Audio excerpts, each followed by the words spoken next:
True story time. How my old man put me in a situation where I could have been killed. All right, little background on my old man.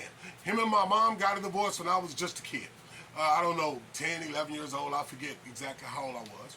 And he was an addict. He was always into some situations, in and out of jail. But I digress. One day my dad called me and he tells me he needed to talk to me.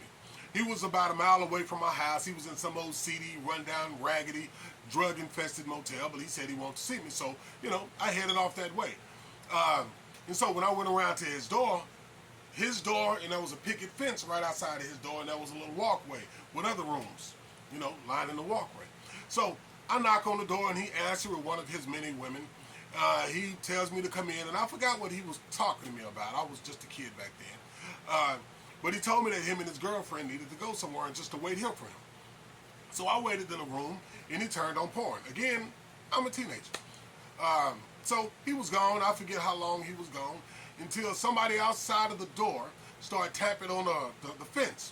It was right outside the door. It was tapping on it. Something out of a scary movie or some kind of stupid Morse code. I don't know. It was tapping on this plank fence that was outside of the door. So every time I went out and looked out of it, I didn't see anyone. So I sit back down, and they're tapping again.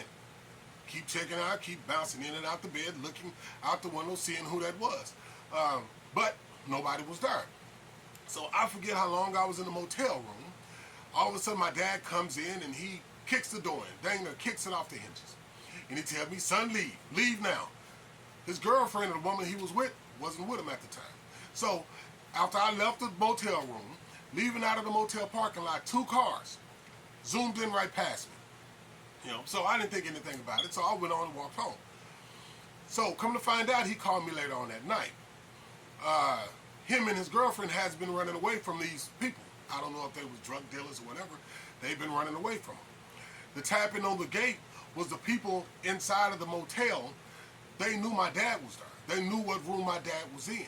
They was communicating with each other, and they was also, from my understanding, communicating with the people who was chasing my old man. So if I would have been in that room for one more minute, those guys that came in there with their car would have came to that room where I was in, and they was looking for him to kill him. So they would have killed me. So these people, I don't know, my dad was running away from them, had some beef with them. It'd have been nice if he'd have told me not to come to that motel room in the first place. And for the rest of the night, I know he called me on a payphone. A lot of you kids don't know what a payphone probably is. But they was chasing him all throughout the streets of Dallas. But that's another story. And that is a true story. All right, my dad, he ended up getting away from him, but, he ended up going back to jail again.